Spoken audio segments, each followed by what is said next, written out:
Which one? Yeah.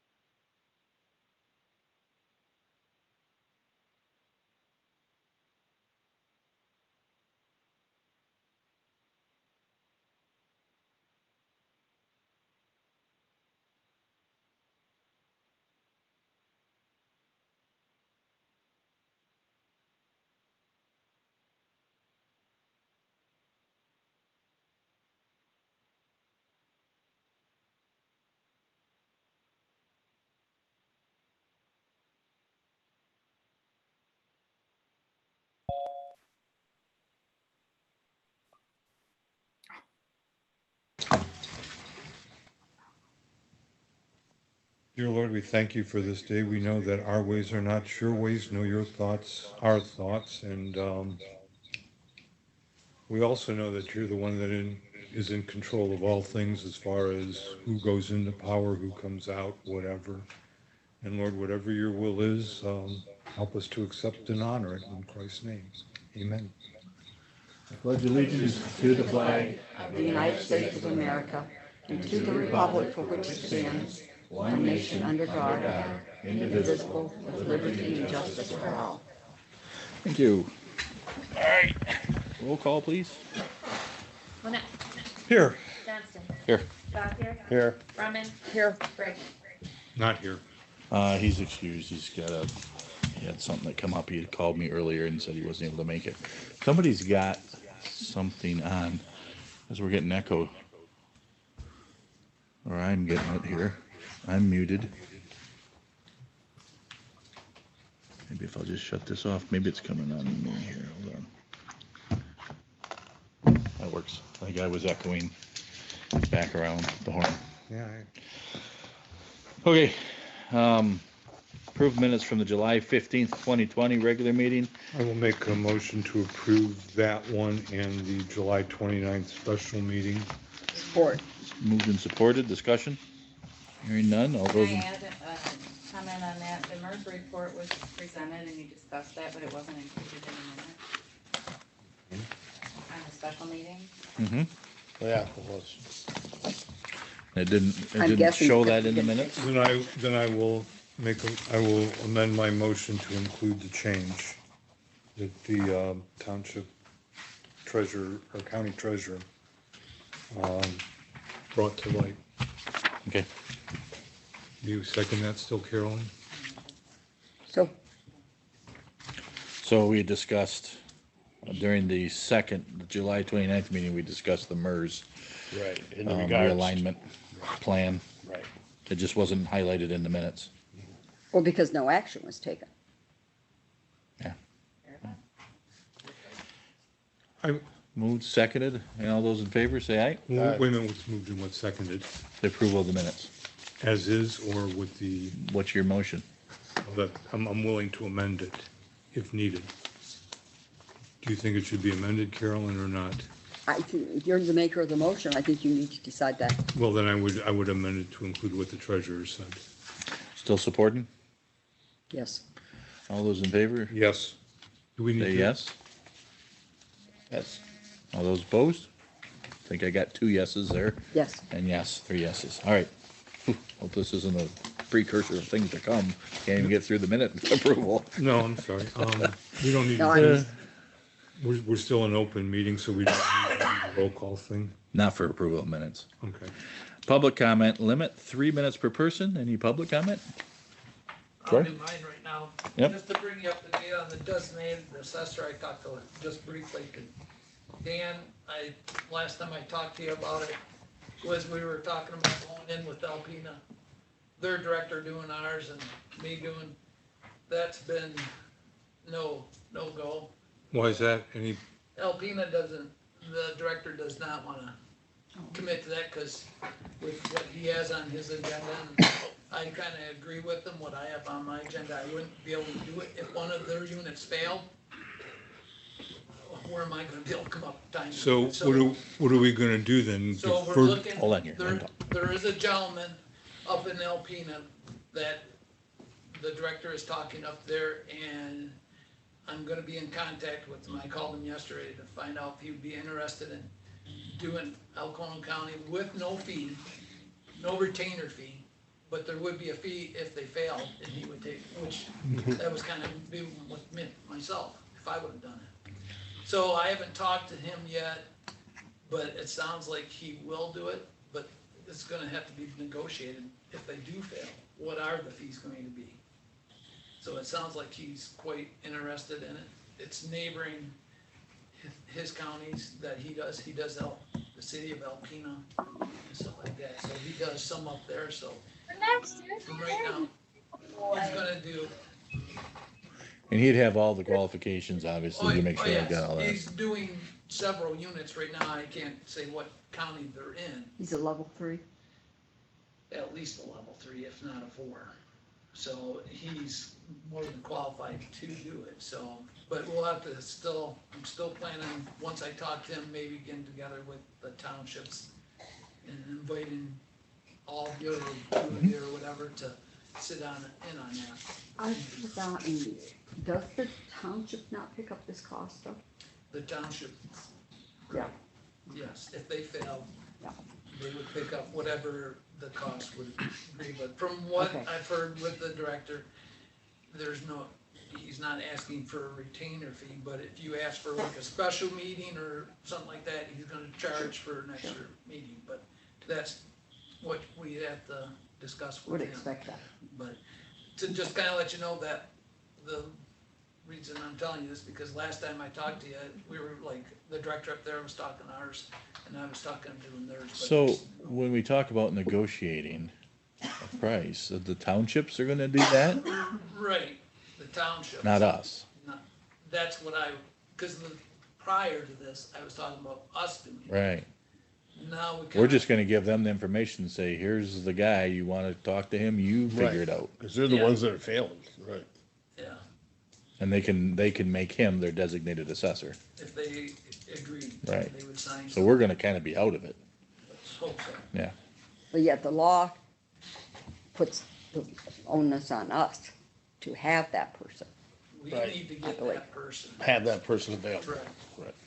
Cause even if you didn't wanna do ours and you wanted me to do Alcona County, it's like, I mean, you guys would set a fee for the township, but it's like, where am I gonna get the time to do it? So when you say ours, you mean the county, if the county were to fail, we have to have a designated, No, the county wouldn't fail. If I was the designated assessor for Alcona County, if I was the designated but assessor. we're just gonna say you're not. Okay, if we're not, then we're eliminated from it. We don't have to do anything.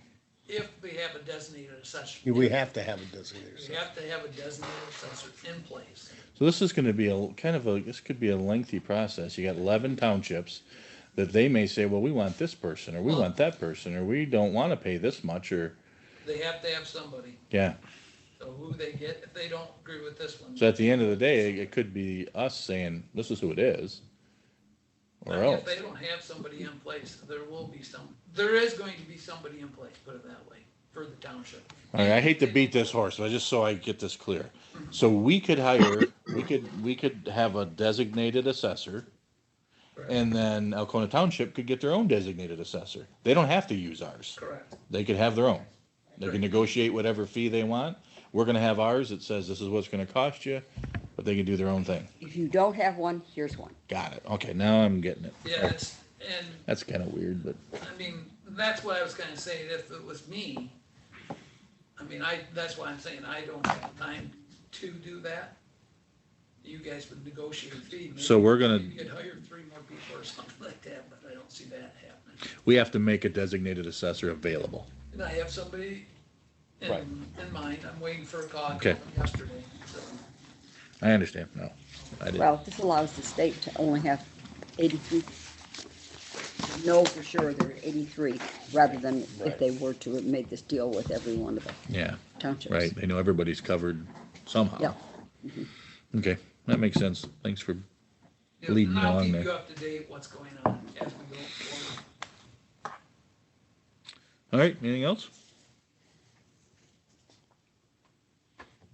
Anything else? Nothing from you. Any other public comment? Hearing none. Presentations. Julie Darton. Julie Darton? Is that anybody in here? No, MSU? that's Julie. Good morning. Oh, there you are. Okay. Yeah, ahead, hi, Julie. good morning. Hi there. I thank you so much. First of all, thank you so much for the opportunity to talk to you this morning and via distance. I apologize that my internet is not as strong as it could be right now. So I may turn off my own video just to make it a little easier. But I'm here to present the annual report for MSU Extension to Alcona County. I'm not sure if John can enable screen sharing, but I did put together just a really short presentation. If that's not allowed, then I will continue and I can just talk my way through it. We'll do our best. I think John is up doing some court stuff. Okay, So I'm well, gonna- whoever I'll is text the him and host see. enabled, whoever's the There you host go. enabled it, so I think we're good. He is listening. He got it. Great, thank you so much. Sorry, I think I shared the wrong screen though. I want to make sure I'm sharing the correct screen. Firstly, we're going to be talking a little bit today about our accomplishments for 2019. We can also talk a little bit about what we've been doing in 2020 as sort of a preview of next year's annual report. But firstly, I want to acknowledge the millage results from last evening. MSU Extension was chosen by voters in Alcona County overwhelmingly. And we are so proud of the partnership that we have and the way in which Alcona community residents, the county residents have chosen to invest in our programs. The partnership that we have with counties really anchors the funding that we get from the federal government, the state government, from grants in these communities. And it's so important in the work that we do with youth and families, in the work that we do to support farming as an industry, and all kinds of agribusiness, as well as working closely with communities. In this time of pandemic, a lot of our work has shifted. Sorry about that. Has shifted to online and remote. We continue to work remotely to serve the people of Michigan and Alcona County. We're working hard on issues around health with our nutrition education programs. We've had some success with Cooking Matters for adults and working to support policy systems and environmental change in schools, for example, with the community, with the high school and with the food service there. We've worked hard on programs like disease prevention and wellness, including Tai Chi for fall prevention and arthritis, and stress less with mindfulness. We plan to continue to broaden the offerings that we have around health, social and emotional health programming in Alcona County. We have a number of staff people who are also joining this meeting virtually from MSU Extension, and I just want to acknowledge Michelle Luttrell, who serves both Alcona and Iosco counties with nutrition education programming. Her supervisor, Denise Ongst, who oversees a large district of staff who serve the area, and Nicole Wethington, who has been delivering programs for folks around health and wellness, including those Tai Chi programs and stress less and all kinds of different things. She's had some really great partnerships with senior centers in the area, and we're very appreciative of that. Of course, you all know Les Thomas, and he is synonymous in Alcona County with our 4-H programs. He has worked very hard along with our adult volunteers to engage youth and support and serve youth development in Alcona County. We've done that through exploration days, through summer camps, through school enrichment programs, through clubs. And then in addition to Les, Tracy D'Agostino is a local educator who works on helping with science, hands-on science programs and place-based education programs, including stewardship of the Great Lakes and learning about how the lakes how lakes operate and lake ecosystems, having a garden at the library, a science day, activities for volunteers, including a number of cleanups in 2019 of different places and areas. And we're working with teachers as well as youth when we're doing that outreach. And a lot of that is really to build capacity for science, technology, engineering, math, and the emphasis of 4-H is to learn by doing, and that is so important in everything that we do. We've worked with, just in general, serving the community. We have a number of programs that people in Alcona County have attended and taken advantage of. For the individual or for the household, we have programs like money management and home buyer education, where we're teaching people how to really be in control of their own resources. And then for communities, for townships and cities, fiscally ready communities, getting geared up for this year's census, which is so important to the way money is allocated from the government, understanding redistricting, opportunity zones, and we continue to have programs that serve communities around land use, around shoreline management, around natural resources, and all of those things are so important.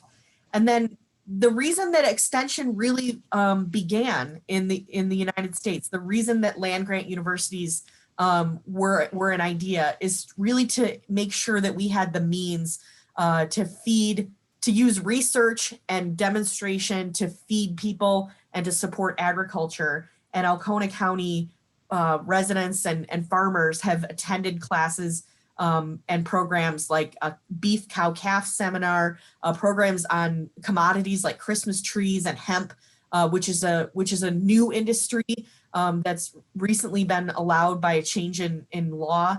And then to deal with continual problems like invasive pests and weeds. It's not a situation where we solve the problem and now we don't have any weeds or invasive pests. We're constantly monitoring and making sure that in our global economy and our global agricultural food system, that we're responding appropriately and making sure that we can maintain wholesomeness and marketability for products that are grown all across the state. We have programs like Extension Master Gardener Volunteers, which are helping to be in service to communities through education, learning, and actual projects that volunteers will do. We offer all kinds of neutral, research-based answers on a variety of questions through programs like our Ask an Expert tool, which we've had tremendous response to. Essentially, this is a portal where anyone can ask a question, upload a photo, and have a response back. And it's not just gardening, it's a wide variety of things. We answer questions on everything from food preservation to land use planning to invasive pests and weeds to nutrition and health. And then we have a hotline that's staffed by not only volunteers, but also in this time, our extension staff members that answers thousands of questions every year for people about lawns, gardens, trees. And we know that that investment is important to the value that people have in their home and property. And again, we're so honored by the response to the millage yesterday and through mail-in voting that was happening since June. We're really grateful. And I want to mention specifically super impressed by the work that the clerk's office did last night. Results were updated in such a timely manner. And we were watching millage votes for MSU Extension in 4 different communities. And we were able to see the Alcona results so clearly and so quickly. And that's a testament to the work that Stephanie and other members of her staff and the leadership that's going on in Alcona County to make that happen. And just want to acknowledge and thank all of you for your support of Extension and for your support of this ballot question yesterday. Just want to end by saying that I've only been on the job 2 months, so I don't take any of the credit for the work that has been done I know that the relationships, the reputation, the programming that we've built, the trust that is given to us as Extension is something that the staff that works in Alcona County has earned through time and through effort. And I just want to acknowledge again our staff on this Zoom today with us, in addition to the people I've already mentioned.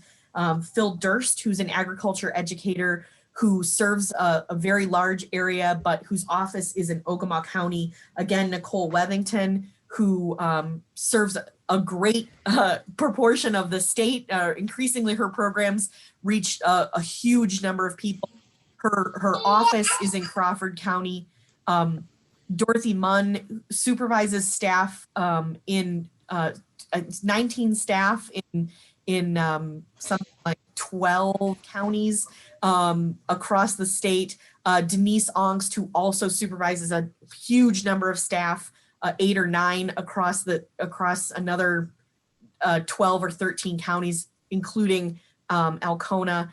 And again, just recognize Les Thomas, whose tireless devotion to the work that he's done with 4-H programs it can't be overstated. He's doing an outstanding job, and the relationships that he has ensure that MSU Extension has a really good reputation. And Michelle Luttrell, who's joined our staff in the last year, and who really only was in office for a very short amount of time before the need to transition to remote work happened. But she's continued to not only develop her program, but develop herself. She has done an amazing job in her short amount of time, and we are really excited about the potential of growing a program in Alcona County with her initiative, her energy, and her leadership, and her real desire to be engaged in the work of educating people about how they can take charge and be well in their life through nutrition and physical activity. And hopefully through all of that, our mission and Extension is to serve communities through an educational process that can improve their lives, can improve communities. And I think we can see the impact of that in the work that we're doing in Alcona County. And again, just want to tell all of you that it is so helpful to all of us that we can be with you virtually. We are conscious of the fact that we serve many communities, and we could potentially be a vector that could, if we were circulating through all of these different communities, that we could be contributing to a challenge that we don't want to contribute to, rather than doing the work that we can and serving the community in the best way that we know how. And we will be looking for ways to continue those partnerships. Again, we have I want to acknowledge too, we have a strong partnership with Alcona Community Schools. We are student's that partnership and working hard to serve the students of Alcona Community Schools and those who and students across your county, across the county, who would benefit from our educational programs. We're happy to take questions. I tend to get on a roll, and I don't mean to. I apologize for monologuing, but obviously I could talk for a lot longer about the pride that we have in our program and the way that we look forward to working with stakeholders and residents in Alcona County. Thank you, Julie. Appreciate your time and the effort you put in here. We'll open it up. Questions or comments? We got one. Commissioner Vanuk wants to say something. Yeah, Julie, can I get a copy of that PowerPoint, please? Absolutely. I will make sure to send it to you. Thank you. Any other questions? Julie, can you send it to all of us, please? I will absolutely send it to all of you. Yes. Thank you. Thank you. Anyone else? No? All right, Julie, thank you. Thank you for making Thank the you. presentation, and Les and all the rest of the staff there. We appreciate your efforts and your time. Does not go without notice. Thank you. Thanks so much. And we're happy to, if there are issues where we can be of service to the Board of Commissioners, in addition to the way we're serving the population. I know you all know how to get in touch with me, and I look forward to hearing from you. And I will definitely see you at your next meeting. I'm trying to learn by joining as many as I can, so I appreciate the opportunity again to be with you virtually. All right, thank you. All right, moving on. Dave Guthrie, Alcona County Remonumentation Plan. Dave, if you wanna. Morning. Morning. I'll just set this out here. Okay. You need to refer to it. This basically indicates the black dots are the corners that we've already monumented. The red ones are the ones we're doing this year, and the other areas are the ones that we haven't. Program began in early 1990, about was when the act was created. At that time, the state had put together a model county remonumentation plan, and that is what most of the counties adopted to get started. Alcona County being one of those. The goal was to remonument all of the original government PLS corners, public land survey corners. You have about 2,400 in the county. Since then, there have been some amendments to the act which created some minor changes, but now we're to the point where we're being told we need to revise the county plan. And that does give us an opportunity to make some positive changes. I've attended 2 state seminars. Sheila is also, she's the administrator for remonumentation for the county. She has also attended some of that. I've had discussions with our local contract surveyors that work in Alcona County and others that work in remonumentation in other counties. And the remonumentation plan that we have is a result of that. Now, have you all been given a copy of that? The plan? Is it in our packet? Okay, well, I'll briefly, if you like, I'll try to go through this, and then hopefully I can answer any questions that you may have.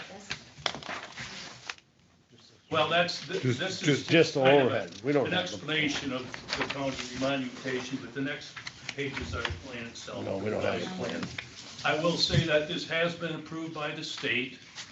The final step in the process will be county approval.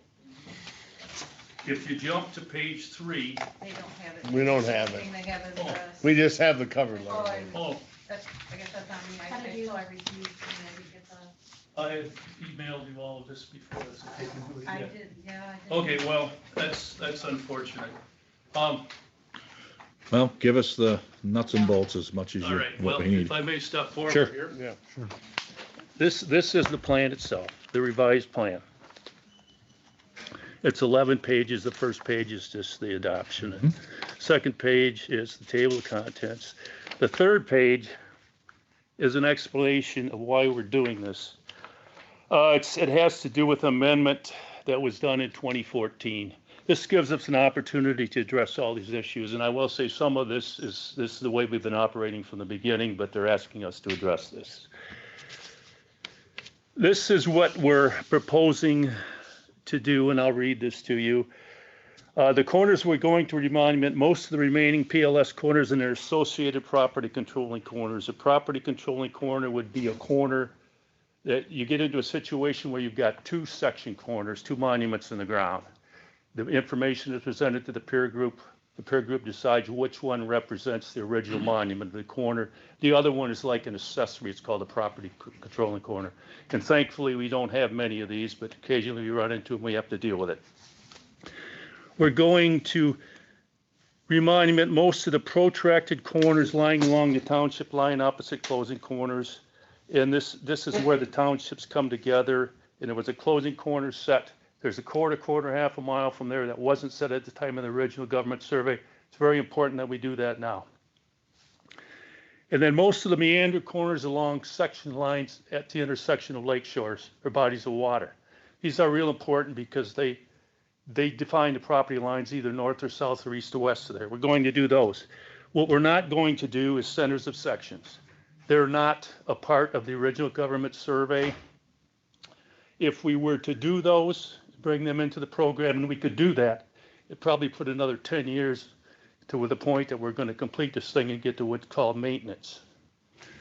So we're not going to do those. We're not going to, and this is where we have an opportunity to make some positive changes. We're taking all of the corners on public lands out of the program. You have a bunch of townships, geographical townships in the south and west side of the county. And we can take those out. So that will get us to maintenance quicker. And the quicker we get to maintenance, the better, because we've been at this for almost 30 years. We've got corners out there that have been obliterated or destroyed and eliminated since the original time. So it's important to get back to that. And in the beginning, what we did is we took the corners in the most populated areas and did those because they affected the greater amount of parcels. So we're taking those out. And another thing we'd like to take out is a large section of private property located in 28-8 Turtle Lake Club. There's no good reason for us to go into the middle of Turtle Lake Club and do these corners. So this is what we're proposing to do. And I've had to basically go through and define every corner that's left in the county. I wish you had a copy of this. I apologize for that, but I thought that was going to happen. Yeah, these are the corners in each township. We have to say specifically what we're going to do.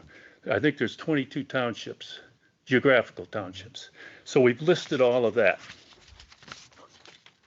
Then the state has a new computer program where I download all this information to the database.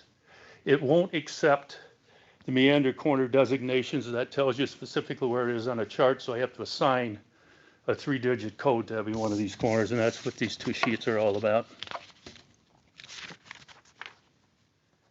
And then there's some things we're asked to address.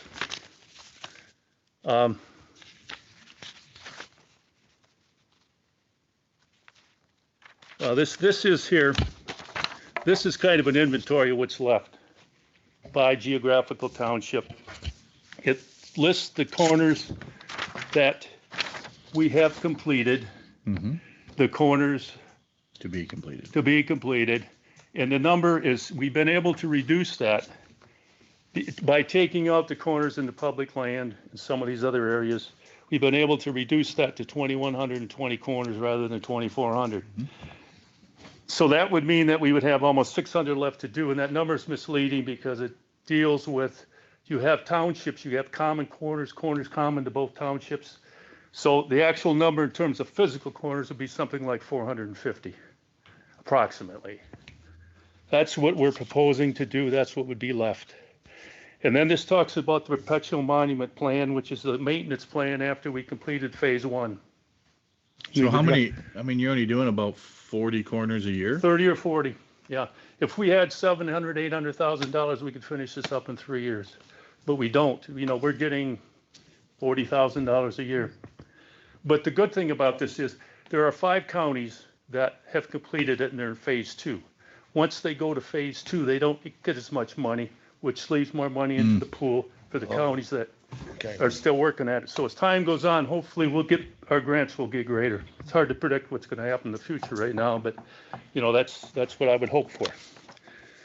And then the peer group review. And again, a lot of this is the way we've been doing this for a long time, but we're asked to address it again. We're saying the county peer group will consist of 4 non-associated Michigan licensed land surveyors. In other words, not 2 from the same firm. I'm your county rep, and I'm the chair of the peer group. It's been that way from the start. There's one issue down here, which is something new. They talk about walk-in corners. That would be a corner that, when we receive from the state the amount of money we're going to get, that tells us how many corners we can do. Well, if somebody comes along then that's got a corner, surveyor's got a corner that's not part of the program, and he wants to visit it as a walk-in corner, we don't have the budget for that. We can't deal with it. But what I've said here is we will allow those. We can allow them or not allow them. But the presenter of the corner may be responsible for the cost of the peer review and the recording. So I think it's a good thing to do. We just want to make sure that, you know, we're covered because we won't have a budget for it. And then geodetic coordinates, we have 2 options. We can go with state plane coordinates or latitude and longitude. State plane coordinates are subject to adjustment. It's just a bunch of garbage numbers too that most people don't understand. Latitude and longitude make better sense. That's what we've been doing. That's what we're going to say we're going to continue to do. The accuracy, we have to talk about accuracy.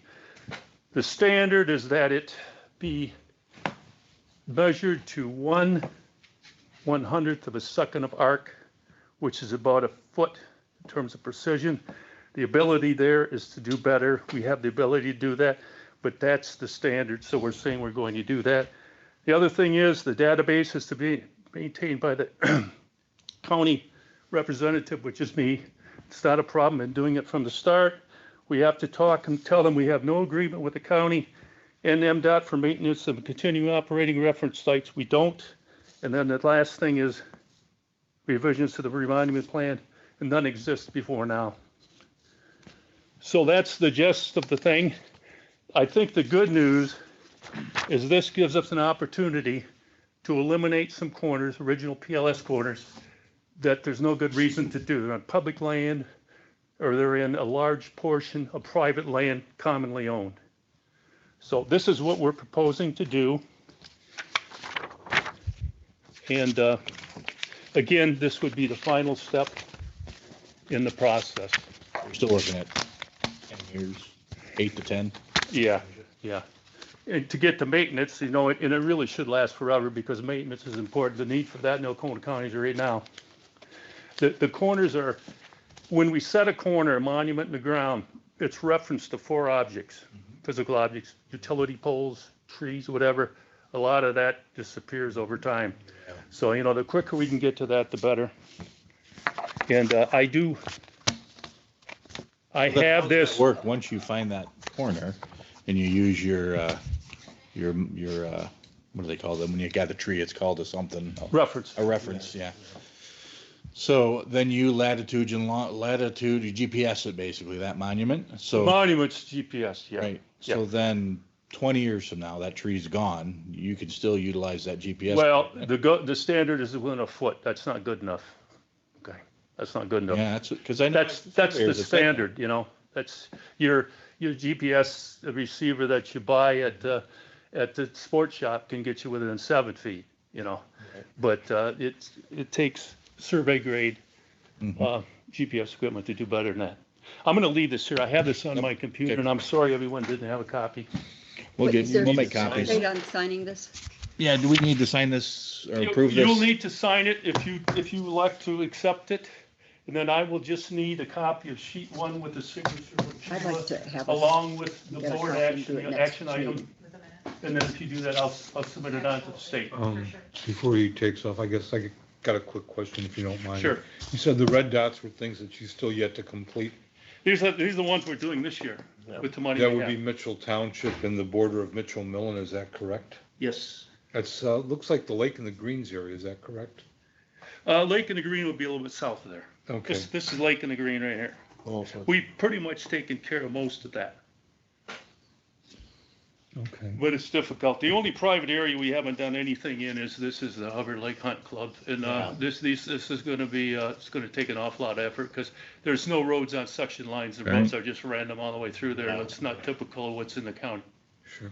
And then these are all of the public land corners that we would like to take out of here. And then you've got submerged lands, you've got the Alcona Pond over here somewhere. Yep. We're taking these out. And then the meander corners, you know, they're all the way along. You have several of them on Lake Huron. There's a bunch of them around Hubbard Lake. We're and under some of Lake Huron some as of the of now. smaller lakes, yeah. All right, thank you, I'm sorry, thank you very much. All right, Dave, this will be okay in 2 weeks. Thank We you. can make copies and everybody can have a looks at it, and 2 weeks we can approve it. Yeah, you don't need me back 2 weeks, though. You don't need me back, do you? No. No, No, that's fine. But if you have questions, call me, Okay, okay? Thank you. we get out through Sheila, we can get through you, Sorry, yeah, Grace, and give it here. thanks. you're welcome.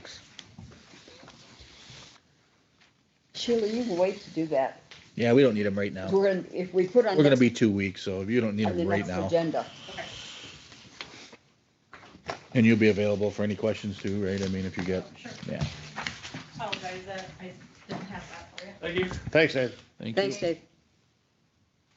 All right, Scott Rice, EMS write-offs. Good morning. Can everybody hear me okay? We can. All right. I submitted numbers to the treasurer's office and submitted numbers to you as a board. Our numbers don't quite match. There's still some discrepancies. I came up with $143,034.08. Treasurer's office says $156,384.94. The treasurer's office and I are going to work together to see where we can narrow those numbers down and get you some better numbers for the first 6 months of the budget year. All right. So we don't want to approve anything right now, right? Any write-offs until we get a number? Okay, we'll wait on it, Scott, until you guys reconcile. Understood? Yep. Okay. Anything else? Thank you. No, life is good. Millage passed last night. Very thankful for the voters of the county and starting to work on projects and things for next year. Very good. Just Hold on, Scott, we got a question. one Sure. quick question. These write-offs, where do they come out of, the EMS budget? Or they come out of our general fund? No, EMS. EMS. Okay. It's a budgeted item. Okay. Anything else? Yep, I'm good. All right, we got it, Scott. Thank you. Thank you. Mark Hammond, DHD2 medical, or Hamad, I'm sorry. Doctor. Hammond's Doctor. Right. Hammond's right. Hammond's right? Good. Mark's fine. Right. It's okay. I guess how you guys doing? Good morning. Good. Morning. County, awesome job on elections last night. The clerk's office, I was on the website. Great job updating real time. So I agree with Julie. Got any EMS issues I can help with? I'm an EMS director in San Luis County. So any issues related to COVID I can help with, feel free to, tap into me anytime, please. Very good. So gentlemen, County, I just want to kind of talk about COVID-19, where we are as a county. So I think Alcona as a county is doing really good. There's been 24 confirmed cases of COVID, and the age ranges have been from age 15 to 88 years old. Can you guys hear me okay, by any chance? Is this okay? Yep, we hear you good. Thank you. So I think as a county, we're doing really well. Again, majority of the cases occurred April, May, and then June was a really good month. Then July, there was an uptick in cases too. So I think at this point, it's going to be really maintaining cruise control in a way, how to kind of keep cases minimal. And at the same time, maintain a normal lifestyle as much as possible. This virus is here. It's, so we were hoping that with the warmer weather, it would go away. It would kind of minimize, but we're seeing, unlike other viruses, it's kind of been maintaining a level during the summer season, and viruses typically get worse in the fall and winter. So it's gonna be super important to really kind of keep these precautions in place. Now, just to add a caveat, I don't take orders from Lansing. I don't agree with a lot of what Lansing says and does. So I'm just going to kind of give you the medical kind of point of view of things. So, we don't have a cure for this virus. We have ways to treat it that help minimize the disease severity in the hospital. And I'm an ER doctor, so I've seen patients with this firsthand. One guy had for a shoulder injury, low oxygen level. Like, wow, we tested for COVID. He was positive. Other person I had, and so this guy had no idea he had COVID. He was absolutely fine from a respiratory standpoint. Other person I had couldn't breathe, intubated. She was COVID. So the severity ranges from minimal symptoms to no symptoms to the extreme end of it. I can't breathe, all that stuff too. And there's a lot of in between. So we see, unlike other viruses, that there's a lot of really weird stuff that does to the body, such as blood clots. It attacks, heart, lungs, kidney, a lot of different ways it attacks the body. So it's not like typical viruses at all. I'll tell you that off the bat. So we know how to treat some of the symptoms. We know how to manage some of the more serious patients. There's a medication called remdesivir, which is it's a hard to get medication, but for those that really need it in ICU settings, we can help get it. You hear a lot about hydroxychloroquine, and I'll tell you, I don't know that it doesn't work. You hear media reports, it doesn't work. Then you hear some studies that says it does work. So I have an open mind to that. I think my personal opinion is that if it started very early on, like day 1 or 2, instead of a week or two later in the hospital, I think there might be some benefit. There's a lot of studies to examine it more detailed.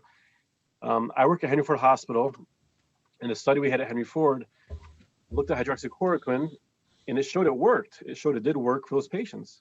It reduced the chance of death by 50%. However, what we were also doing too for a lot of those patients is giving steroids for those that couldn't really breathe right, not knowing that the steroids would later be found to be something that we saw help save lives too. So you might read a lot of controversy about the Henry Ford study, but the key is we gave steroids and hydroxychloroquine and other medications too.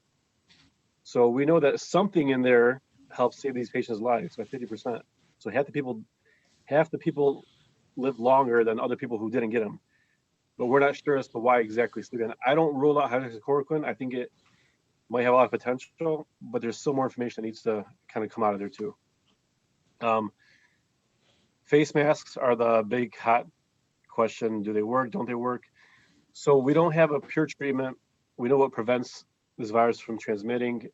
The ultimate transmission prevention is stay at home, which is hard to do. And I don't think it works because it made me go crazy with all my kids in the house and not going to school. However, besides staying at home, getting out in the public, being safe, the distancing 6 feet to 9 feet, washing your hands, hand sanitizer, and then these masks, the masks do work. Are they 100% effective? Absolutely not. But they do help in reducing the transmission. How they work really is you wear a mask on your face, and it's more for those who don't have symptoms, who have COVID but don't have symptoms. It helps decrease the spread of what they have less. So if you have COVID and you're talking, coughing, the amount of particles that you're transmitting are less because it's going through a mask and it's being broken up in pieces. Then if the other person's wearing a mask too, they're getting less of what you're spitting out too, and vice versa. Now there's a lot of misinformation out there, which is good. They're good questions to ask about mask use. Are they for everybody? No, they're not. They're not for the very young. They're not for those with breathing problems. They're not for those on oxygen. They're not for those that can't put on a mask and take it off effectively. I have some people who have a hard time with coordination of their hands, and they can't put a mask on effectively, and they're touching the nose, mouth, face, and they can't get it on. It's probably safer for them not to wear a mask than to wear a mask. There's been a good question that was brought up about, do they retain carbon dioxide, which, can make you feel sick and get. That's not true because, they're masks, they fit on around the face, but there's still air exchange. So it's not completely, you're not going to retain carbon dioxide. Now, if you're wearing a plastic bag over your face, a tight seal, you're retaining carbon dioxide. But a cloth mask, a surgical mask, there's openings for air to get through. That's why the mask isn't 100% effective, but it helps us breathe in the meantime. And again, there are medical professionals that wear a mask literally 7-8 hours of a day straight through, and they're fine. Surgeons, operating room staff. So do you need to wear a mask if you have had COVID? So a good question I had from somebody a few days ago who had COVID. They are recovered from COVID. Do they have to wear a mask when out in public? We recommend it because we want to assume that if you've had COVID, you're going to be recovered and you're going to be immune to getting it for at least a short amount of time. But because this virus is so new and it's acting in ways that don't normally act like other viruses do, we're not 100% sure of how much transmission is still going to be there after you have it, So that's why we recommend people that have had COVID still wear a mask if you're going to go out and be in the public too. If you're at home, do you have to wear a mask? No, you don't have to wear a mask. I wear a mask when I'm at home sometimes. If I work a shift in the ER and a few days later I'm feeling a little sick, I have newborn twins at home. I have 5 kids and a cat and a dog somewhere I don't see. I wear a mask at home to help protect them from me if I have a cough. Just because I do it out of habit now, because COVID kind of made me a little paranoid, of course. If you're outside in public, jogging, you need to wear a mask? No, you don't. If you're in a group of people and you can't guarantee that whole 6 feet of distance, you should wear a mask because, again, a lot of people who pass the virus don't know they have it. They don't know they've had it, and they feel bad about transmitting it. So I think there'll be a good vaccine out by the end of the year. Commissioner Wilk, you brought a good question about if the vaccines are going to be made of human embryonic media. I don't know that the data I've read has not supported that. In the past, decades ago, there was a line of vaccines that were produced with human embryonic stem cells, but that was back in the 60s, 70s. And as far as I'm reading, the past 20 years, that hasn't been the case. So I'd be very surprised if it was going on. There are currently 3 companies crossing the finish line for the vaccine development.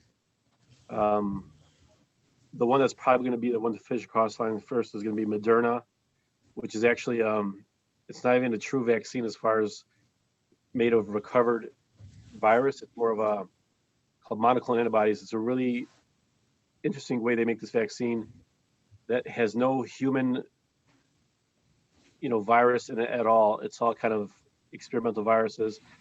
There's a 30,000 patient study going on right now. Henry Ford Health System in Detroit's offering it to volunteers to meet criteria. They're allowed, I think, 1,000 vaccine or placebos this month. So we'll see how that goes. And that's all I have. Do you guys have any questions at all? Yeah, I have a question concerning the, with all this containment going on in the summer and the virus not getting spread, the original concept, I thought, of this whole thing was to prevent the overflowing of the hospitals. So if we're not getting any kind of buildup now, you're talking in the fall, are we not looking at a greater buildup because this thing is being slowed down too much? I think that's a fair question. I don't understand your question. Are you saying? Did you understand what I said? No. Okay, let me back it up again. We're trying to really slow this thing down over the summer. All this mask up, this whole period. So aren't we running the risk in the fall of seeing a buildup of cases since we're not letting this disease run its natural course? I see. All right. Yeah, So I think Doc, he's talking about the herd mentality question. Yeah, so that's a good question, but the problem is, Commissioner, is that unlike other viruses, this virus, in my opinion, is not a natural virus. I think it was a design virus. So it's not acting in ways that we can expect and that we can predict. So in a perfect world, herd immunity, which is a great concept, I'm all for it, but we can't say for sure that those who've had this virus will not be able to get it again in a few months. In 9 months, we don't know. So that's why, even if there's a vaccine, it might be a vaccine where you might have to get a booster dose every so often, because we don't know if it's going to lead to herd immunity by getting the virus and dealing with it on its own. We don't know that. Otherwise, we'd say those that have had COVID go out and don't wear a mask, because we'd assume they're not going to get contagious again, or maybe not, not get sick again. So the good thing about the mask is that even if you get COVID while wearing a mask, so again, those masks are not 100% effective. So even if you contract COVID while wearing a mask, what's different, so why we're seeing less deaths in hospitals, at least in Michigan, and in some of those other frequent first hotspots like New York, Detroit, was because healthcare providers, we were being exposed to it, intubating patients, they're coughing in our face. We were getting a whole big load of particles into our face. Now studies have shown that for those that wear a mask or for those that have some kind of protection who are exposed to COVID, they're getting less of that transmission. So they're not getting as deadly sick with this. So the mask usage really is going to help slow it down and also help minimize the severity of sickness. So I think that's why we're seeing locally, in Michigan at least, less deaths. Now, when you hear about deaths in other parts of the country, primarily it's because, and I'll be very frank, it's because a lot of them weren't wearing masks. A lot of them were being exposed to people with high viral loads, and they're just getting really sick with it. For those states that have had mask usage, you'll see them, again, it's a kind of it's a lag time of 2 to 4 weeks. for those that have had sickness while wearing a mask, they really don't get as sick as those who were wearing a mask. So again, with the fall coming up, we don't know how it's going to be, if it's going to get worse or better, because the virus is such a new virus. You know, when I say new, it's been around for 7 months as far as we know, compared to the cold virus, it's been around for 200 years or 1,000 years as far as we know. So we can't predict how it's going to act. You know, I pray you're right, Commissioner. I really pray you're right. I would love to see this, you know, get weaker. I'd love to see herd immunity. But to gamble on herd immunity at this point, with this virus being so new and so unpredictable, you know, it's not the best thing to do. It's really not. No, but that's a very good question, though. It's a very good question. Makes a lot of sense. Now, the other question I've got too is I'm kind of trying to understand the control group, because I know for a fact I've watched again this morning the interview with the governor of South Dakota. There are no mandates on anything. She hasn't locked or shut her state down, and right now they are enjoying the lowest death rates, the lowest infection rates, and they are wide open for business. It seems the most restrictive states have been the most, as far as cases, mortalities, everything. Has that been looked at? You know, I saw the interview that she gave last night. I think she's an amazing governor. But I can't look at South Dakota in detail because they're very wide open, you know, as far as their land and their businesses go. There's a lot of spacing. But they haven't had many events, many close events. And then again, a lot of their events have been attended by out-of-state people who went back, who attended the rallies and whatever events, and went back to their own home states.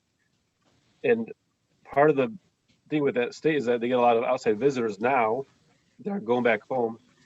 So I think to honestly answer that question, it might need another couple of weeks to look at to see if there's any lag in time. But you look at some other states like Tennessee, 2 months ago had minimal cases. Now they have 130% increase over the past month. So I think it's just, we know the virus itself spreads. You know, you look at the whole world, some of these countries with, you know, with rural environments, but they have tribes in certain locations. One gets COVID, it spreads like wildfire there. So it's not like, but it's not an American issue only. It's literally an international issue. And we're seeing in some of these remote areas of Africa and, you know, Asia too. It's just, you know, we can't really predict it, Commissioner. Really can't. So I don't want to look at South Dakota as being a case study, because I think there's a lot of variables in what's going on over there. I really do. Well, I also ran the stats for northern Michigan. If you go in a straight line from Iosco County all the way over to Manistee, straight up the Mitt, we've got about 1,114 cases as of July 27th. There are about 454 cases in the UP. There are about 1,600 cases, and that's a high number, all the way from that tip all the way to that end. We are the lowest amount of cases in all of Michigan. We are lower than individual counties downstate. I don't really see where this one size fits all thing is really helping this community at all, but that's just my opinion. And I agree. Can I That's ask a why question? I'm sorry. I don't look at Lansing for some direction on these things. I think there could be a lot of ways it could have been done.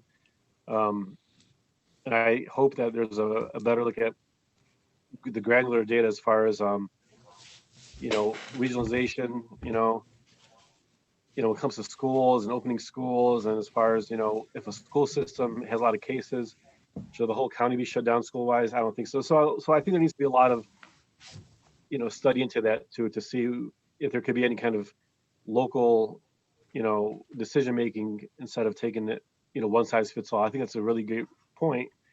But, you know, we do have to keep up these measures, you know, we do have to keep these measures to help prevent this transmission, because I'll tell you, Commissioner, you know, I'm over Salina County too, and Huron County, we had God, I think 30 or 40 cases up until 3 weeks ago. Now we're at 98, because it took 4 restaurants to spread to about 40 other people that we know of, if not more. One party bus 12 people. From the one person who was on a party bus, 12 people who came into contact with that person outside the party bus got it too. So I mean, it's a very, and the factor really is most people that have it don't know they have it. That's the scary part of this all, really it is. All right. I had a question for the doctor. Is he taking public questions or no? Whatever, yeah, it's fine. Yeah, go ahead, Lenny. Okay. So you made reference to a comment a few minutes ago that you thought this might be a designed drug, or I mean, a designed virus. Is this an anecdotal kind of thing, or do you have evidence to support that? I mean, No evidence at all, but it's just my medical point of view. Right, because that's a very scary by Pandora's box when you talk about biological weapons. And then your second, to kind of give you some perspective, the population of South Dakota is 884,000 people. The population of Detroit is 672,000. You have a whole geographical area that's spread out. So that's why South Dakota is going to have less cases, because you have less contact with people. So when you have people on top of each other, like the same population density in Detroit or 2.7 million people in Chicago, you're going to have higher cases. But to that question, can you speak to the biological part that you made mention? All right, so I work in Detroit, so I've seen, you know, those cases a lot less so now, thank God. When it comes to, so again, it's, you know, what the government's saying is that it's probably a natural virus that occurred from a bat transmission in a wet market, which a wet market is when you have animals that are there in the market too, next to human beings, other, you know, goods, and they're killed there, they're slaughtered there, which is a very common practice in the Middle East and Asia too.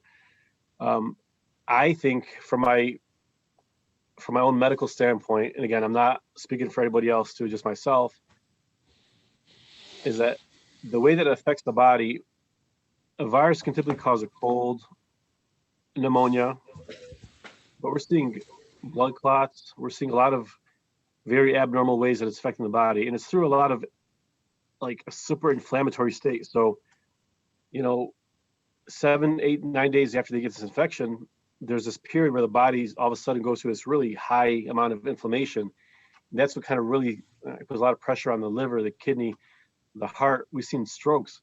So just from what I'm experiencing, at least in my practice, and from, you know, other doctors are, you know, kind of saying too, the virus and the way it affects the human body, it's just so different. It's so different. It's such a, we haven't seen anything like it before. And that's the only reason why I say it doesn't follow the typical viral courses in the way the viruses have known to attack the body. Coronavirus has been around for 100 years. When I do a viral load on somebody, a viral test, I test for 4 coronaviruses, which cause a common cold. And we also test for COVID-19. The other coronaviruses will not cause this kind of sickness at all. None, not in any way at all. The flu doesn't cause 150,000 deaths in 4 months, you know, 5 months. So in my medical experience, I've seen this affect people in different ways. So I personally think that I would personally lean towards more of a, you know, a non-natural virus. I'll just say that. I don't know if it's designed in a lab, but it doesn't seem like it's a natural virus at all. It doesn't. More data is needed, of course. This is still a 7-month new virus that we're studying, but I just think it's a very confusing virus, unlike anything else we've ever seen before. So again, so Lenny, you bring a good point that it's definitely a Pandora's box. I don't want to go there because I don't want to, you know, assume that some countries biological warfare. I have a public health degree. My thesis was actually on biological warfare. So I'll tell you, we know how some of these things might be spread, invisible, delayed symptoms, paranoia, confusion, you know, are some of the hallmarks of a biological weapon. I'm not saying it's that for sure, but I'm saying this virus is absolutely different from what we've ever seen before. Very different. All right, Doc, one more question from Commissioner Brumman. Ed, what is within our region, how maxed out did our hospitals become because of COVID? were they ever at a max position? And I'm guessing or assuming that there are slim to none cases right now within our regional hospitals. So that's a good question. At the peak of our, I don't even call it first wave because we're still kind of experiencing that first kind of wave of it. Sure. Back in April, May, the hospitals up there were not, overloaded, overwhelmed, but the hospitals in Metro Detroit, we absolutely were. We really were. To the point we opened up a couple of field hospitals that, thank God, didn't need to get utilized, but they were there on standby, which, was a huge help if needed. So the local hospitals there were not overwhelmed, thank God. But I'll tell you though, if a rural hospital has more than 2 COVID patients, they're overwhelmed. Most rural hospitals in Michigan don't even have 1 ICU bed. So to have 2 COVID patients at the same time, the patient isn't really, so the patient's an issue, but more importantly, the hospital staff, the other patients in the hospital are the issues too. So to physically separate that COVID patient from a hospitalized patient or from a staff member, it's virtually very difficult to do. That's why at my hospital, I'm an ER director. Our policy is we'll see a patient in the ER who has COVID, and actually we have negative pressure rooms to help kind of minimize the spread. But we don't keep those patients in the hospital for long-term care. We treat them in the ER and either discharge them home or transfer out to the hospital to actually manage them with the physical separations needed to help prevent the transmission to other patients. As far as the cases in the community, I don't know. I don't know how widespread it is. Again, a lot of these people walk around all day and feel well, might have COVID, they might not have COVID. So unless we do the testing, we can't tell who has it or whatnot. But we are seeing an increase in cases in rural Michigan as compared to the frequency in the southern parts of the state. So the Thumb area, the western part of the state, we're seeing an increase in cases in rural areas as compared to the more metro areas. And I say cases per population, not so much the number of cases, but cases per population. Like Tuscola County, which I'm over to, has one of the highest frequency, so one of the highest rates as of the past week in the state, whereas a month and a half ago they didn't. So again, I look at cases per population rather than the number of cases as a total as a county. And I think Alcona's doing a great job and really should keep it up too. And continuing with the hospital theme, there were comments that when an individual, a patient, was diagnosed or it was determined that they had COVID, that the payment that the hospital or the care center would receive a greater amount of money because of that patient being diagnosed as COVID. Is there, now, obviously, if they're in intensive care, etc., the cost for that care would be greater, but there was no increase or anything just because they were COVID, was there? No, that's a great question. I've heard that before. You're absolutely right. So the average COVID patient is more expensive to take care of, but that's because those that require hospitalization usually require ICU settings, one-on-one hospital staff, because the more staff you have treating the patient, the more they're kind of go out and spread the risk of infection. So it's more man hours, more one-on-one time, more overtime to take care of that patient. So no, there is no special COVID trigger that you get a whole big bundle of money. Okay. But definitely you bring up a good point. So those patients do require usually more intense care in the hospital. Even if it's not ICU, if it's hospital, there's a lot more resources being utilized on these patients. Okay, and I think, thank you. I think a point too to be made is that they did, CMS did have a special code for patients with COVID for a couple of reasons. So they can track to see the hospitalizations of COVID patients, to see when you put a code on a patient on his diagnosis, you can track it better from a payment. We look at payment data, claims data to see, sometimes we use that as a backdoor way to see how many cases there were of influenza, diabetes. So when you have that COVID diagnosis, ICD-10 code on there, you can track it better from a public health and from a CMS government kind of perspective. But I think the whole misconception about doctors being incentivized to say patients had COVID, you know, it's not true at all. We have no reason to be incentivized for COVID patients unless you do more work for these patients. All right, anyone else? Very good, thank you. Thank you, Doctor. Yep. We appreciate it. Thanks for your time. Thank you. Okay, on that note, I see no other presentations. Continue moving on. The only thing I would ask, I've given it to everyone, the letter here that we have written, I would like considered under new business to be submitted. If there's no objection, can we have that put in? I would go Certainly. with that. Also, the CDBG care fund letter, Yeah, I was just looking that at has the suspense date on, I believe, of August 14th. August 14th. Yeah. I was just, So I would think rather than under communications, we might want to move that up. Also, the MERS under unfinished business. I took the liberty of I see writing that. it down on your, Yeah.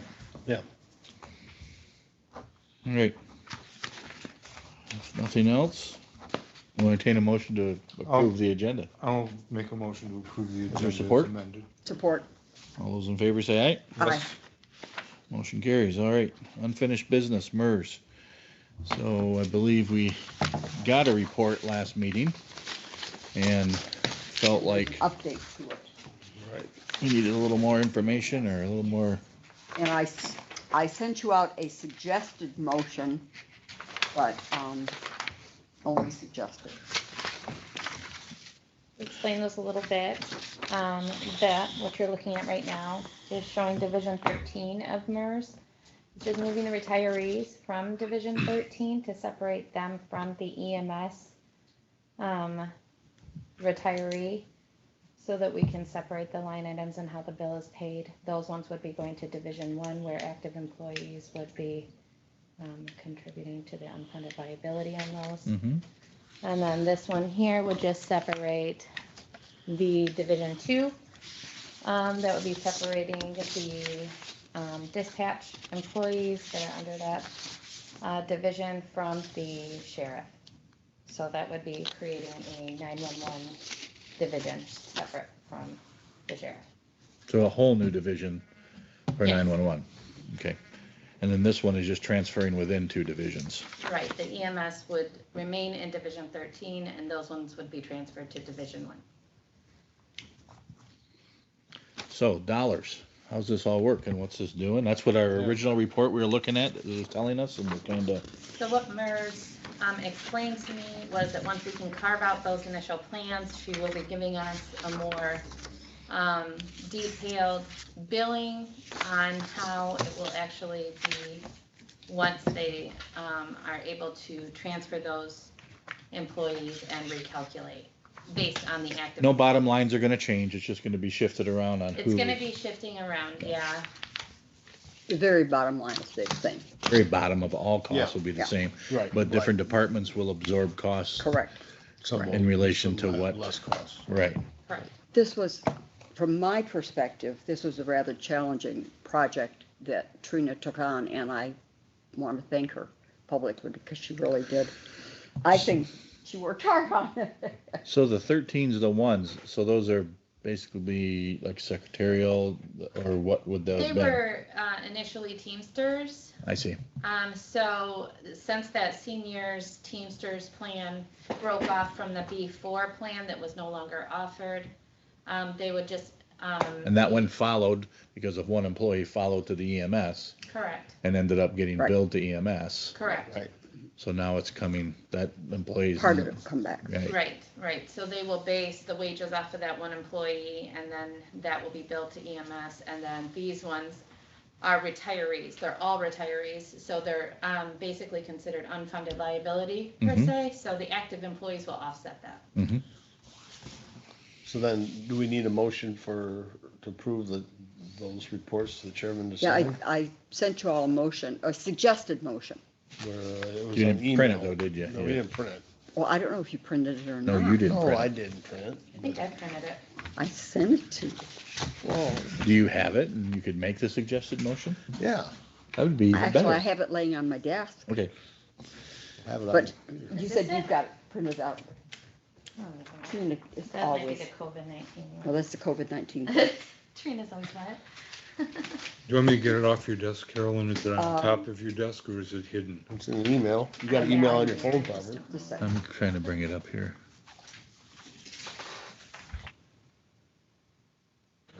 So, God, I can't see. You can get it right. Craig will have it in a moment. I know. When did you send it? Yesterday or? Yeah, Yes. yeah, yesterday, I think. Yesterday. MERS It was in divisions, yesterday's mail because I got it at home. I believe appropriate board action. Is that what it began with? Yeah, Move to approve and authorize, is that it? yeah. Yes. Make- Move to approve and authorize chair to sign 2 MERS defined benefit plan adoption agreements, one being for EMS and a second one for 911 employees. Second that motion. All right, any other discussion? We all understand what's happening here? Yep. Has this been, so EMS is aware of this, this is gonna get, what, sprinkled around in the different offices or different departments? That have, It'll end up with a Teamsters in lump, them. it'll end up with a lump sum because some of those people moved in the departments and so it'll end up with a lump sum. I would assume under employee benefits, the, It'll still What is- be flat billed every month. yeah, 864 or 846, whatever it is. So, all right. Any other questions, comments, Nope. discussions? All right, I think I roll don't- call. I don't tell you why, but if you guys want a roll call, we can have one. Is that what you're requesting? Yeah, Roll we call, can please? do Johnston, Yes. Gauthier, Yes, Brumman, yes, Lynn. it. Yes. thank you all, and thank you, Trina. Well, that way we're all on record as Karen, vote. Karen.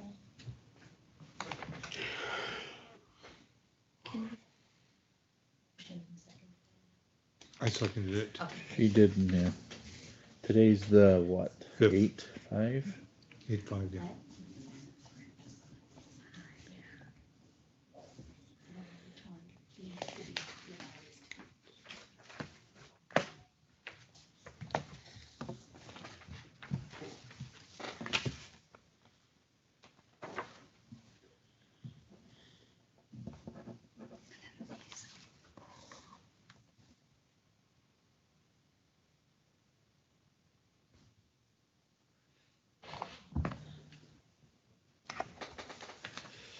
We're gonna approved by Alcona County as the approving employer, I would assume, the foregoing adoption, or I'll let you fill that out in yellow there. We should have another one. Or was, Yeah, there's There's two of no these. more signing. no more sign? No, I don't think Oh, that's, Okay. and then those two. All right, I'll get these. We can keep moving. I can do 2 things at once. I'm amazing that way, so let's keep going. There you go. All right, new business claims. okay, I'd like to make a motion to approve the pre-authorized claims and open claims presented for payment between July 15th, 2020 and August 4th, 2020 for check numbers 141386 to 141560 and e-check numbers 1347 to 1355 for a grand total of $379,020.12. Support. Moved and supported. Any discussion? Hearing none, roll call, please. Gauthier, Yes. Brumman, Yes, Winnet, Yes. Johnston. Yes.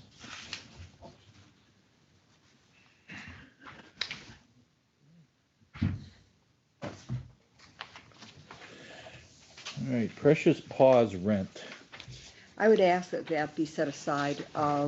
They're approaching another avenue, and until they get a response on that, I would like to hold this in abeyance. Okay. Um, So done. Proclamation of Constitution Week. And I would still like to make that motion, if I may, please. Is the proclamation in here? Yeah. It is, right behind your, it's on the very last page. I know, I've switched these pages around so many times. I'll get there.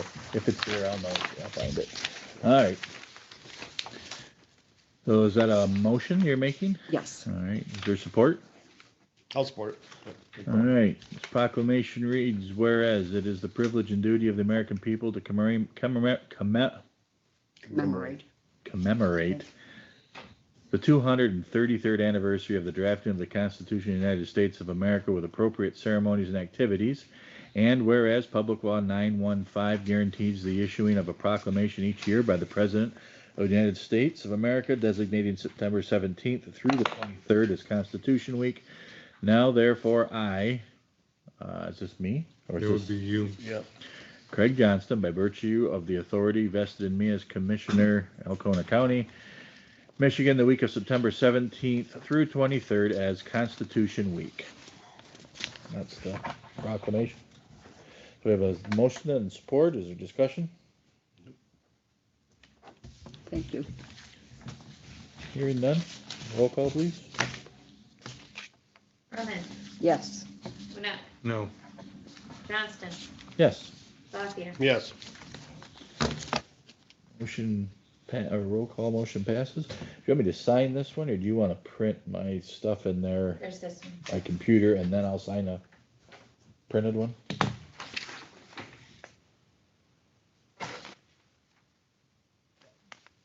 Did you hear me, Trina or It's Carolyn already or done, whatever? isn't it? You wanna, They'll work with it. can you, I mean, I'll sign one If you already wanna sign fill. it, we can. It's called a type it in. typewriter. Old fashioned as it is. Oh, yeah, I remember those one back. Do we got one available or do we have to go to the Smithsonian? Every office still needs a typewriter. All right. And if I can have mine back. Yep. Thank you.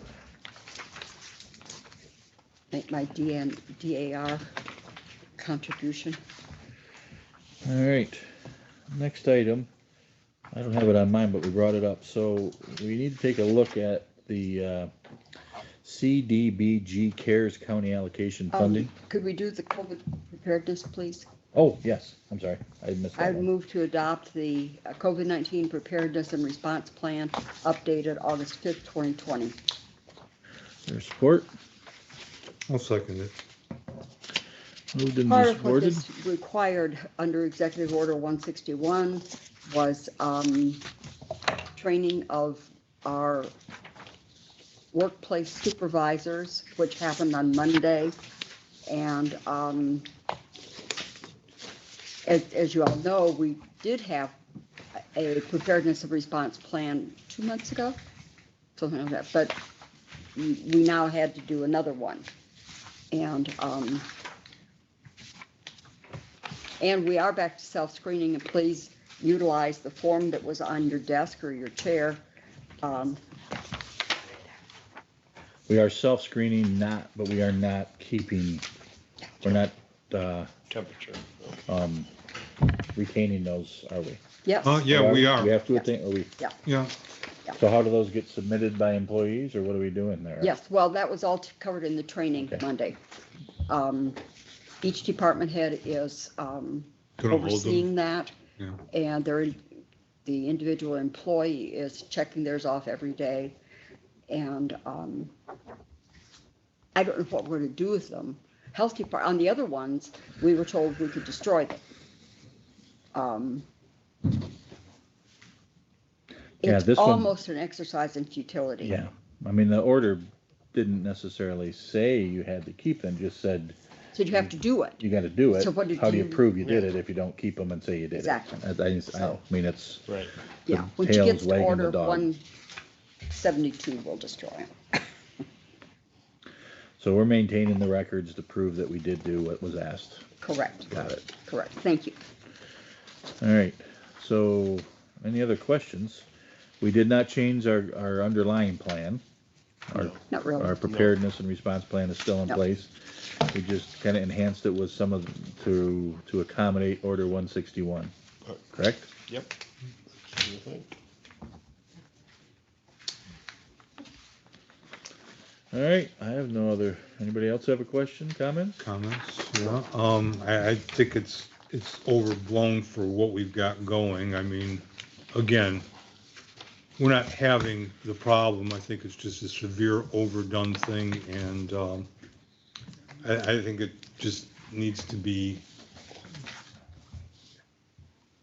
It just needs to be shelved, period. And I'd like a roll call vote on this. Any other comments, questions? All right, roll call, please. Nick, No, Johnston, Yes, Gothier, Yes. Brumman, Yes, motion carries. So that's put in place to add to the 3-ring binder of and multiple circus. stuff. I couldn't resist that one, sorry. Okay, next item. Letter. The, No one cares, I think. yeah, let's do the No, the CARES. letter, Let's do the CARES thing, the CDBG CARES County Allocation Funding. So in reading through this, Carolyn is right, there is a response that's required by August 14th, 2020. I gotta be honest, I haven't read through this. Has anybody else read this? Carol or Cheryl, I you have? Can you give us a little guide or a little, like, cliff notes of what it covers? I see, because we got $143,812. This is not the first responder essential workers one, right? No. no, not at No. all. No, This this has is, to do with the housing housing. commission. oh, okay. I missed that whole part. So this would be for people who are having trouble, Yes, and this, I can, I would prefer you read through it. It's slated towards, the opening letter says that it has to do with the Housing Community Development Act. And so this is a block grant that, is available to Alcona County for low to moderate income housing issues with people that are threatened with the, COVID-related issues. You mean like being evicted because they're not able to work or stuff like that? That would be an interpretation. You get it. I mean, the that is sentence says, very- yeah, expenditures must be made for previously COVID-related eligible expense that benefited low and moderate income people, remove blight or met needs having a particular urgency that posed a serious and immediate threat. So these are things that we would have already done. Expenditures must be made for a previously COVID-related expense. All right, I think we have to read through this. Yeah, I would recommend that you would. And we're allocated to get $143,000, is that what I'm Potentially, potentially? and that money would be only available if you had claims that were processed within the guidelines. it would go into probably 234, 235, 234 would go into.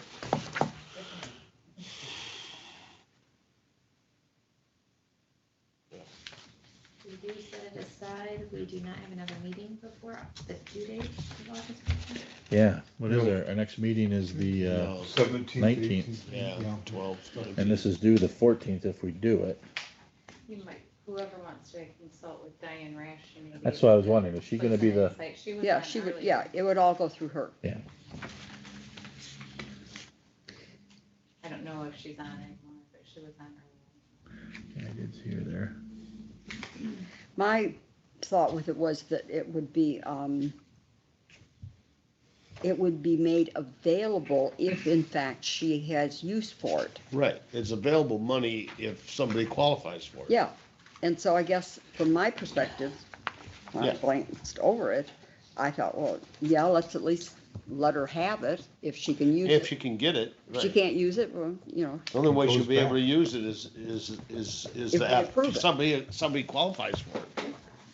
So So- I don't see, I mean, if there's money available and somebody does qualify for these guidelines, then there's something there to help them. Why would you not apply for it? I All, would, all we're asking is to proceed with the process. Right. Or Correct. not proceed. Or not You're asking proceed. for Yeah. one or the other. Are you going to accept this or move on and not accept, not proceed?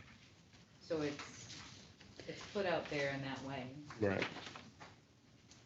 you gotta qualify if you're going to. I will move that we respond affirmatively to proceed with the process of the CDBG CARES funding And authorize the chair to sign. Yeah, thank you, authorize the chair to sign, yeah. I'll second the motion. Moved and seconded. Is there any discussion? So the sentence there says, please return attachment B no later than midnight, August 14th. This letter of interest signed on attachment B by the county's authorized elected official indicates whether this offer is to continue in the process of being accepted or declined. So if we Right. don't meet the expectations or don't meet them, it can be declined and, Right. yeah, okay. Yeah, it's Got it. just no application. to Any us. other discussion? None? All right. All those in favor? Yes. Yes. Say yes. All Yes. those say opposed, say no. All right.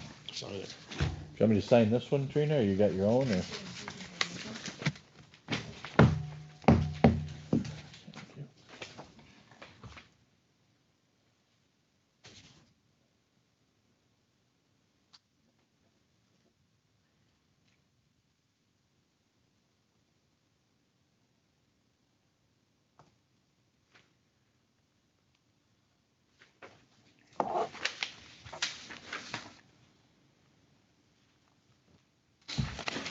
All right, last item on new business, Region 4-6 letter. So I've given all of you a copy of this. Gary and I and Carolyn helped a little bit on this too. So in talking with Dan O'Connor here a little while ago, a couple days ago, and his preparations for the new school year, I have kids in school, and the way I could express it was the pretzels that they're being twisted into in order to meet the requirements of Region 6 are pretty large. And in talking with Dan, he seemed to indicate that if we were in Region 4, he wouldn't have nearly the kind of distress he's going through to try to bring about opening of our schools. That kind of instigated me to make a few phone calls. Gary had already been working on some stuff, so I got a hold of the superintendents. We got a hold of, I called Oscoda County chairman, talked with them, 3 representatives, state reps, DHD 2 medical director, Denise Bryant is going to write a letter. We've gathered up quite a few signatures. I don't know how many more we could get. And this letter is a result of many hands working that's gone through a couple different people and gotten revised. I can read it if you'd like. I don't know. I think all our board has it. I can read it into the minutes, I guess. So, first of all, can we have a motion?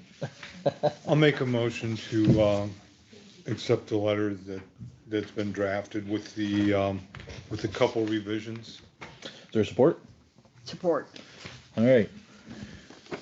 So, dear Governor Whitmer, Abraham Lincoln once said, the best way to predict the future is to create it.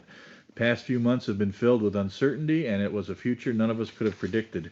We recognize the efforts your office and the Michigan Economic Development Council, MERC, have made to create a path through this uncharted territory. We appreciate the work that Governor Whitmer's office and the MERC have done to protect the residents of this great state during this pandemic. With the new upcoming school year and the prospective lack of funding clarity, discrepancies on infections in rural Michigan, and lack of equity in terms of internet access, we would like to propose a reconsideration of the expectations and phase that the school districts need to navigate to open schools. Currently, Oscoda and Alcona counties have 3 schools more closely paralleled with Region 6 counties. Oscoda and Alcona counties' primary population centers are well below the populations of other counties. Our rural setting and the responsible actions of our residents in regard to the executive orders have contributed to our low infection rates. With only 17 cases in Oscoda and 23 in Alcona, we are part of the 4 counties with the lowest cases in the tip of the mitt. It is becoming apparent that as our schools begin the process of reopening, the reality of increased expenses, burdens on faculty, and stress on families, all due to the increased requirements of Region 4, would seem to be unnecessary given our infection rates. We request that the 3 schools, Alcona, Fairview, and Mayo, be allowed to reopen under the guidelines of Region 6. By granting this flexibility, it would better align the districts with their intermediate school district and collection of schools. It is the opinion of our district health officer, local school, and ISD superintendents that these schools could still open safely in Region 6 without compromising student health or safety. We would also ask that our businesses be allowed to operate under Region 6 guidelines. With low infection rates, our counties being lumped into Region 4 are causing unnecessary harm to our local economies. Our businesses already struggle to survive in a seasonal economy. With the added restrictions, many are finding it impossible to continue their operations. Opening the local economy and better aligning it regionally could minimize the travel of families and better insulate each community, which would also increase the likelihood that schools could open safely. Local government agencies and school officials respectively request that Alcona and Oscoda counties would be aligned in the MERC designated Region 6.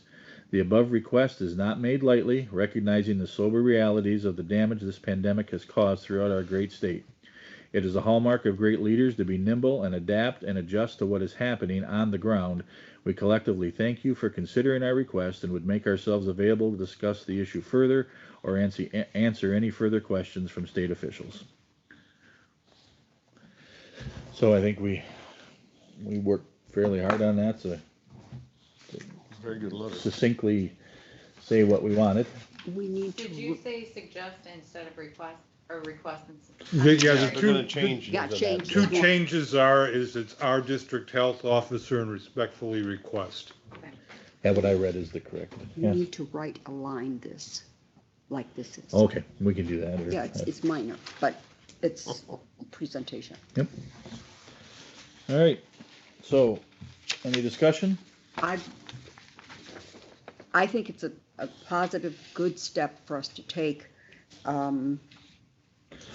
If I could amend the motion a little bit, that to have this be signed and also be sent to Oscoda County and to the state reps that I'm not sure of right now. I know Sue Aller, Tristan Cole, I mean, Cole and the other ones that are in the Oscoda County District, along with AMA, ISD, and the ISD in Oscoda County. Do you have I don't have a motion? list of all those names. Do you have a motion yet? We do. We do Yeah. have a motion to accept the letter and sign it.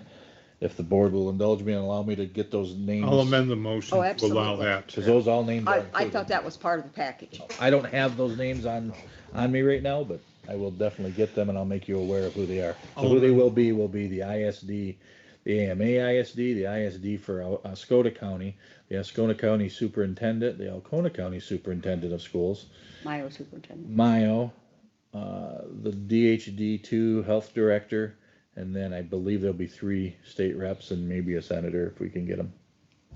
And give it a shot. See if we can- I'm with you all the way to the senator. Well, okay. But yeah, we need But to I'll- send it out to everybody. Yeah, 100%. I have a commitment on 90% of those names. oh, you mean as far as signing it? Yeah. Okay. I'll amend my motion accordingly. Okay. In my support. All right. Any other discussion? I'd like a roll call so that we could give them an idea how firm the board is on this letter. Certainly. Clement, Yes, Winnet, Yes. Johnston, Yes. Coffee. Yes. All right. I will get that out and I don't know, Oscoda board does not meet until next week. So I don't know if they're gonna have to wait and have an approval for their chair to sign or if they'll do it on their own. I'm not sure. The other ones are fairly easy because they're We'll individuals. even get it to them. Yeah, they've already gotten it. So all these names have gotten this already, and I've gotten the affirmations back from everybody that they're good. Everything, they're all happy to sign it, so. Maybe we'll take a trip to Lansing and talk to somebody. Wouldn't that be nice? I think the doc, he kind of explained it. Our rural setting is contributing to our safety. So we should be able to enjoy the benefits of that rural setting instead of struggling under.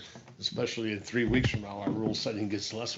Yeah, more we've come rural. through probably we're about to finish out with the worst of it here in another 3 weeks. I would like to also, I think it should be acknowledged that Sue Aller had a lot because she had town halls I just happened to be on when we started discussing this on the phone of all the unnecessary hoops that have to be jumped through for something that just doesn't make any sense. Right. Yeah, well, the schools are definitely struggling under trying to figure out how to open under the region that we're in, so.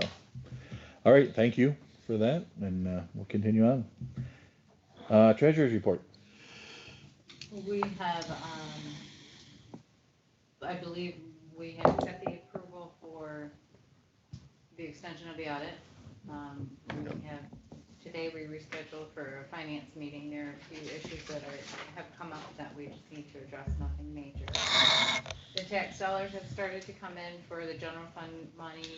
As of this day, we have approximately 500,000 that's come in of tax dollars from the different municipalities. The tax season has started pretty smoothly for most townships. They're kind of adapting to the new way of What are the new way, what are they doing? What's the townships doing? well, in our settings, they have people stopping by, and I don't know that all of them are allowing that to happen, so they have to adjust. So we're just, recommending that they contact their townships, because we've been getting a lot of calls, people not being able to reach them, and but that's kind of common. It's kind of a normal, Yeah. You go to see the treasurer twice a year and chat about all the stuff. And now you that can't may do or that. may not. Yeah, can't happen.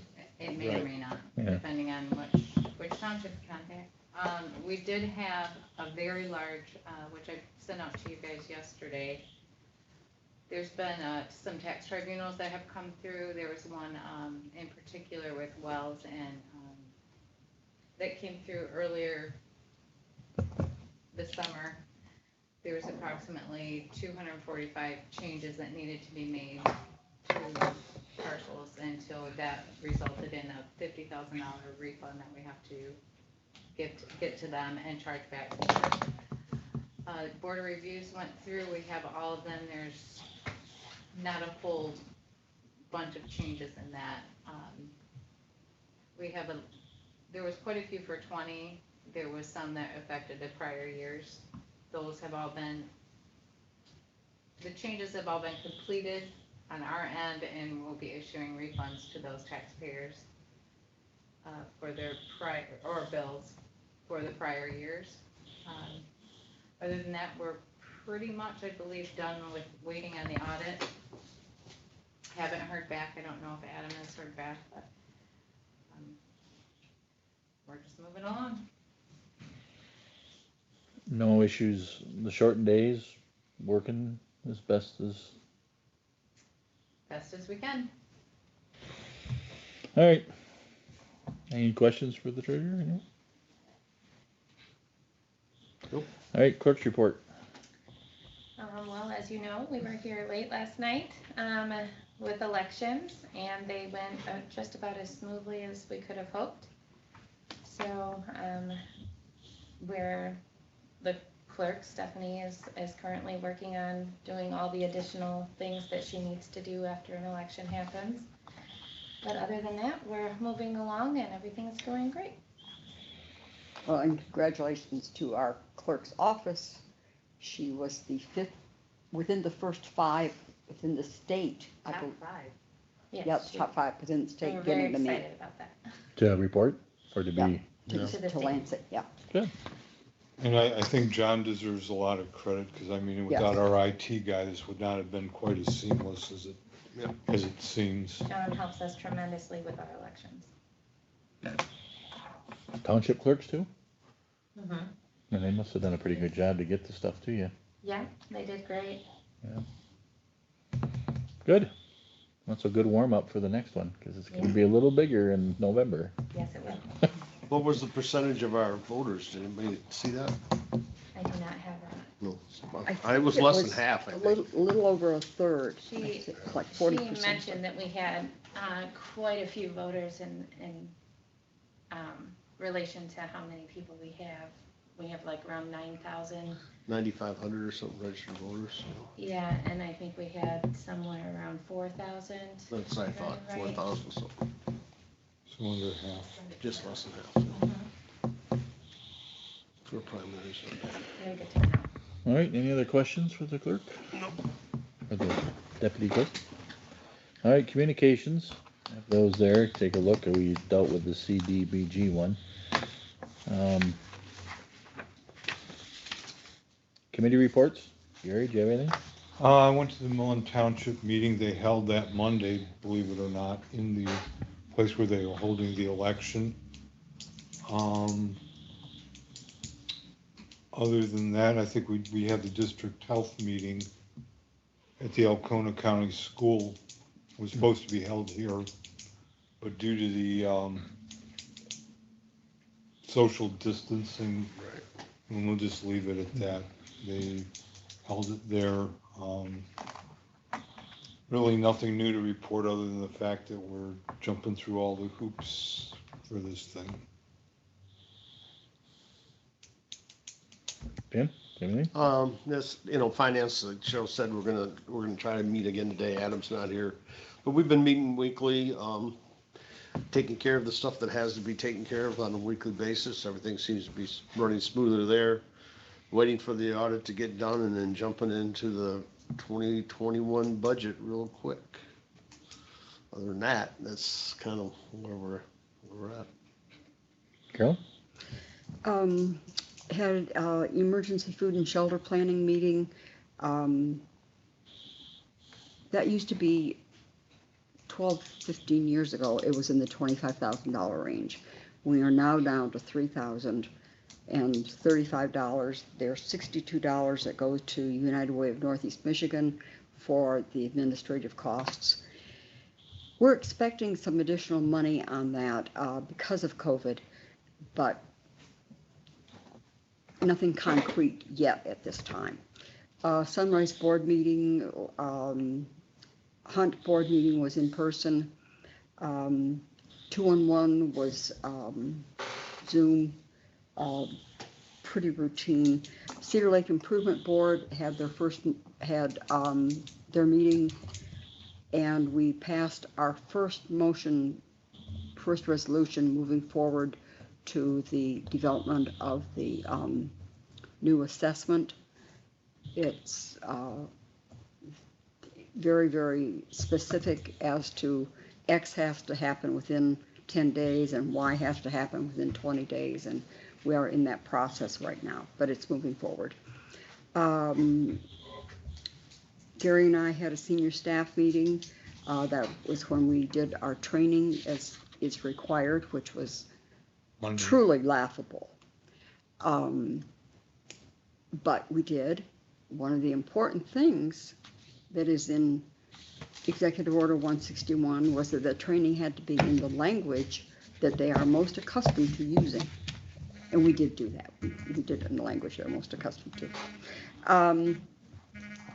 And a reminder that our meeting on the 19th will go into the afternoon with a presentation for Hunt, and we will be utilizing the courtroom for that because we're inviting townships to come. All right. Oh, I didn't. I didn't have anything. I was responding. There was a couple things since he put this in. I guess it's one of his comments. Dr. Hamed said, I advise caution about getting too complacent because of rural settings. Virus can definitely spread through all settings. It takes one to spread like wildfire, so I must emphasize the importance of mask usage, social distancing, and other measures. I don't know if he was saying that in response to that letter, but so our letter would still, we're not asking to be removed from all things. We're just saying just, into just Region 6 where masks are still required and all the same stuff is required. Just put it into the All right, on that note, I believe we have to recess, right? And we're going to have Lenny at 1. Yeah. Take a motion for that. Oh, I'm sorry. Public comment? Oh. Craig, Any additional comments? Scott's got a comment. Scott Stevenson or Scott Rice? Who's out there? Stevenson. All right, go ahead, Scott. I did, Carolyn mentioned Hunt coming to speak at an upcoming meeting. While you guys were in session, I did get an email from Kip Belcher asking to push that back to September or October. Okay, thank you. Yeah, we might want to look at that.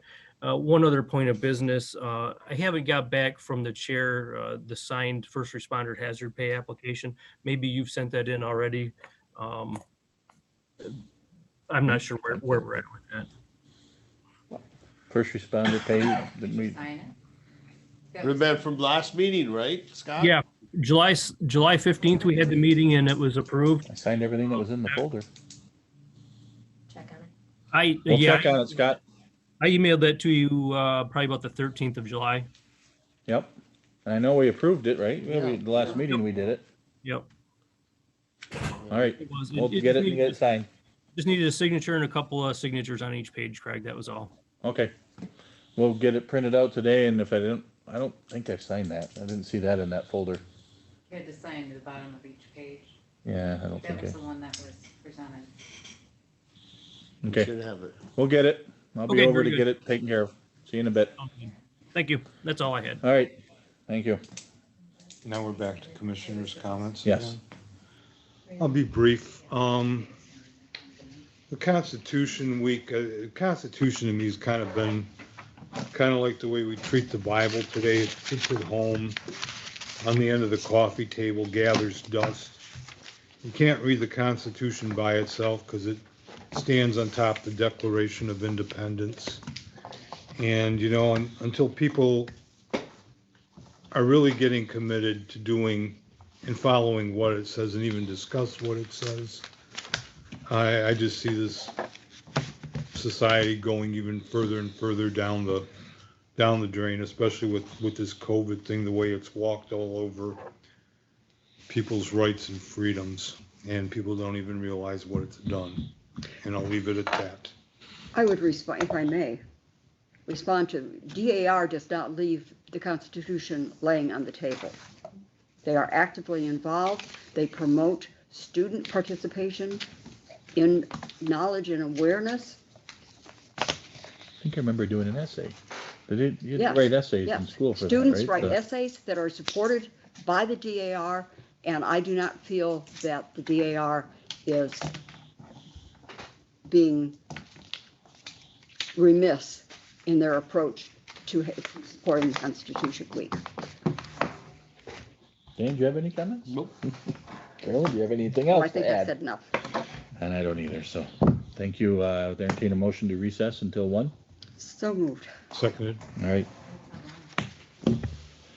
Okay, 1 o'clock, huh? do you have, you think you have that, or do I have it? I have it somewhere.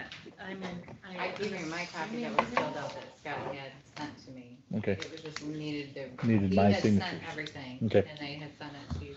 I'll look on my I desk. think I can put this stuff away.